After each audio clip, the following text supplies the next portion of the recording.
So today let's do some stuff with moving shapes through scales. So we'll start with triads, and so this is gonna require some, at least a little bit of music theory, know how to play some scales. If you can't play scale, then you're not ready. But anyways, if you do know how to play scale, one thing that's good you can do is you can take shapes, like let's take just basic triads, 1, 3, 5, and move them through like the key of C. In this case, at first we'll just pick a few strings too. We'll just do them on the D, G, and B strings. So we've got a C triad right here, and then all you want to do is be able to move that chord, because that is a chord. We're going to move it up or down through the scale. So in this case, I'm already pretty high up on the neck, so I'm not going to go up too much higher, but we got C, and we got D minor, we got E minor, F, G, A minor, I could maybe hit it, and then B diminished, and then, so I'm up pretty high. I'm not going to change strings, so we'll just go back down.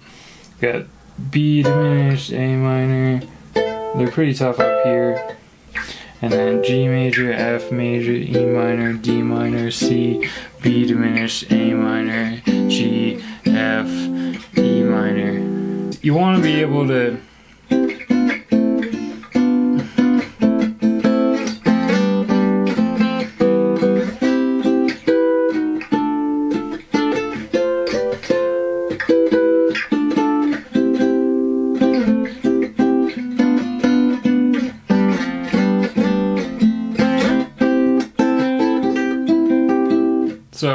be able to move it wherever. So if you don't understand what I'm doing, I'll go in a little more detail. So basically, I've got 3 notes and I know what key I'm in. I'm in C. So I'm gonna take all those notes. I got C, E, G.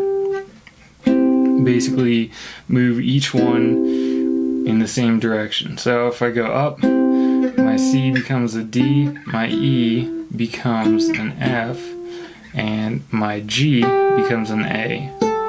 So that gives you a D minor.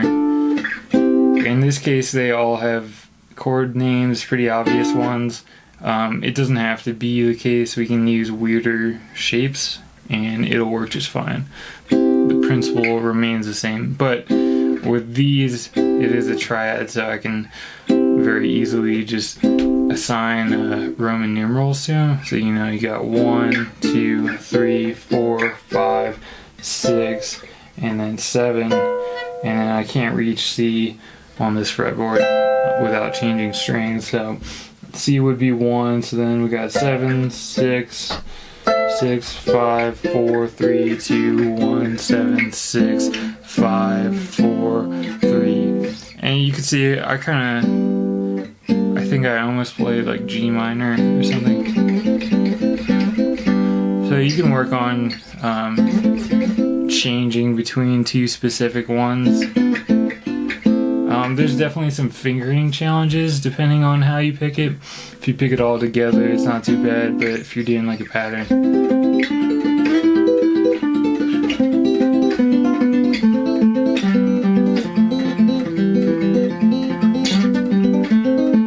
whoops. So there I played A diminished instead of A minor. But anyways, you can see if I change up the picking pattern, new fingering challenges arise. I'm not going to talk too much about that. But the other area that fingering challenges arise is when you, like say I'm used to going from a major to the diminished. I might not be so good at coming from minor to diminished. And that one is the weirdest fingering.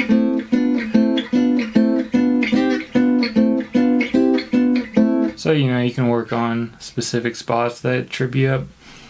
Yeah, so then you just wanna be able to do it with whatever key.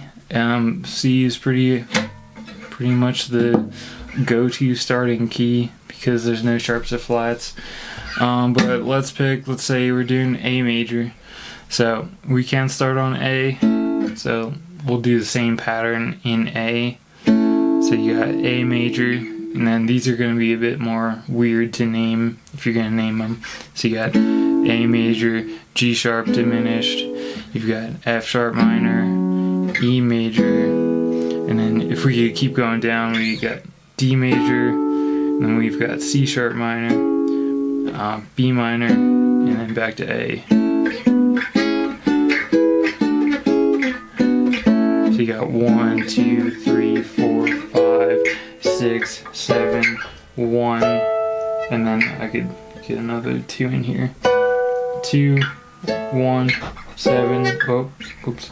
1, 7, 6, 5, 4, 3, 2, 1. So these are pretty simple if you're not changing strings. I want to keep this pretty short, and so I'm not going to go through every key. You know, make sure you challenge yourself. Maybe do some G flat.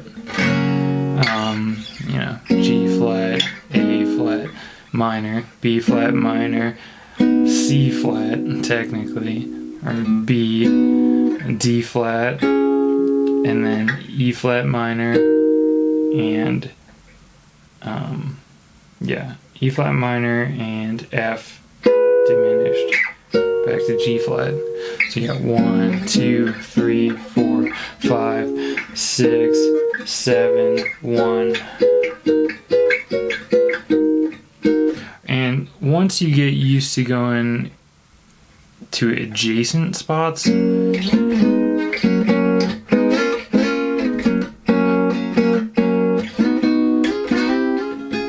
man, that was stupid. Anyways.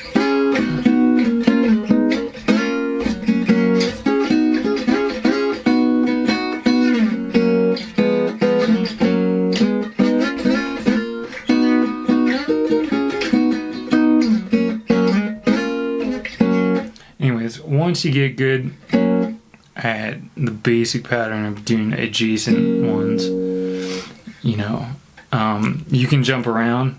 To me, these are all just a set of chords, or you could say they're all just one family of voicings. So you want to be able to just group them in your head as, to me, this is just basic triads, 1, 3, 5, and moving them diatonically through a scale. But you want to be able to jump around if you need.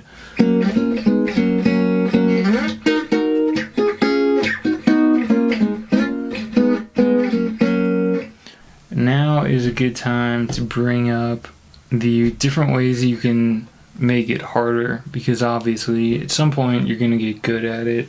Let's say let's pick F. So once you get used to this,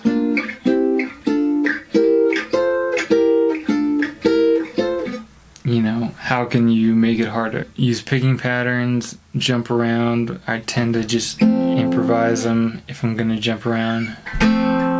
You know, pick a tempo, and then just improvise something.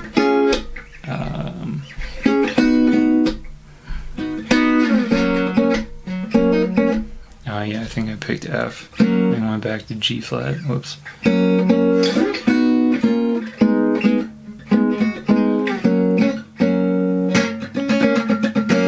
Be able to do it in any key. You're probably gonna have stronger keys and weaker keys, like normal people, assuming you're not a robot. So yeah, focus harder on the keys you're weaker at. If you really want to get good at this stuff, you gotta take a drink mid-sentence.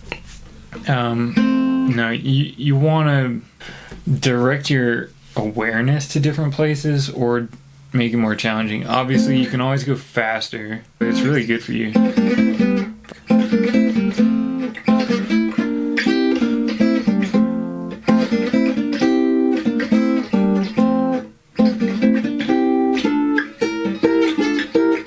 So I know if I went really fast, I'd start failing a lot on certain chord changes.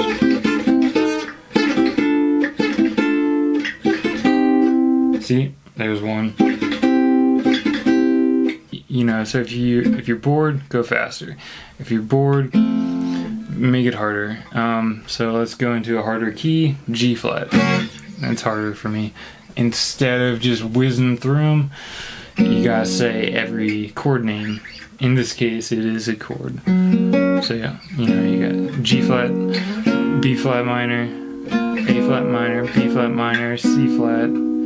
I'm just gonna call that B from now on. B, A flat minor, B flat minor, B, D flat, G flat, D flat, B, D flat, B flat minor, A flat minor, G. So there's one way you can make it harder. Another way is to not force yourself to retain the same string pattern. So with this, let's go back to C. So for C, you don't have to stay on the D string, G string, and B string. Like when we start running out of range up here, instead, we can just change shapes, or it'll change shapes because we're gonna change string sets. And if you don't know what I mean, follow along, because it's straightforward, but it's not exactly easy at first. So we got C, I'm going to D minor. Instead of hitting this D minor, let's play it on a different string set. So we're going up, so we're going to need more room, so we're obviously going to go towards the E string. So instead of the D, G, and B, we're going to have the G, B, and E strings. So then it just becomes a matter of, well, where do these notes exist on those strings? So we've got D, F, and A. So then you've got D, F, and A. And if you're used to working on triads, these shapes will be pretty familiar, but if you're used to working on triads, you might not need this exercise. So right there, I did 2, 3, 4, 5. 2, 3, 4, 5. D minor, E minor, F, G. Still same pattern, root, third, fifth. And then so from G, we got A minor. And then we've got B diminished, which ends up looking like that. See, there is a spot where I fumbled, wasn't quick enough. So maybe just work on that spot with different fingerings.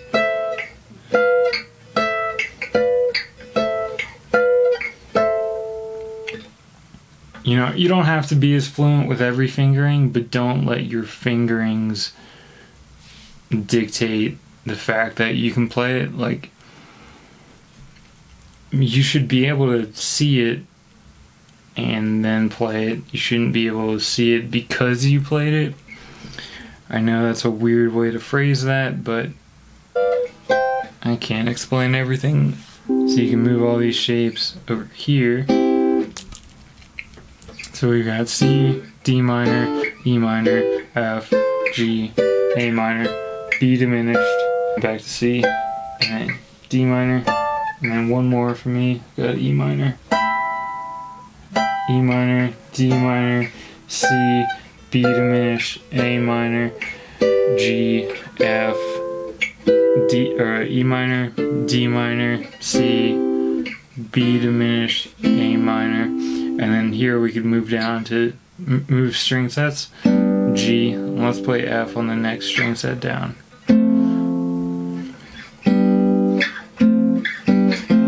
See, hear how it's the same?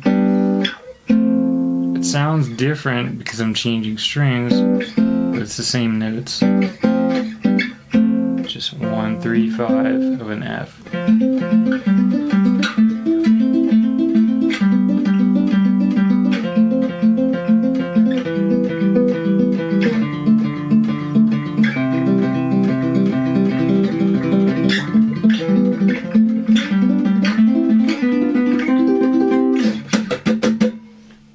stuff like that. And then the last thing I'll say, if you're still looking for a challenge, is to just make up less obvious ones, you know, invert all these chords. We could do them with a 3rd, 5th root. So 5, 4, and then, let's see, 4, 3, 2, 1, 2, 3, 4, 5, 6, and then diminish, 7, 1. So you can invert all of these triads. Let's say you're beyond that. Where would you go from there? You know, you can just make up patterns like this. You could call this a sus chord. Let's say you don't know how to name any of these chords. You got B, E, and A. So, you know, move them all down and say we're just gonna go down. So you've got this note goes down to here, so that note goes down to there. B goes down to A, so you have this. Same shape, just happens to be here. It would be different because you have to think A and C goes up to B, but E goes up to F and B goes up to C, so they're not moving as far, so the shape changes.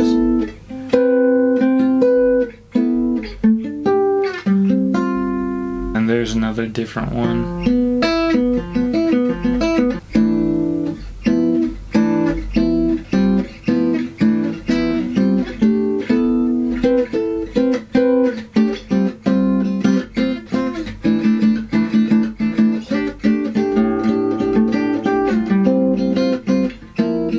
Nope, that was wrong.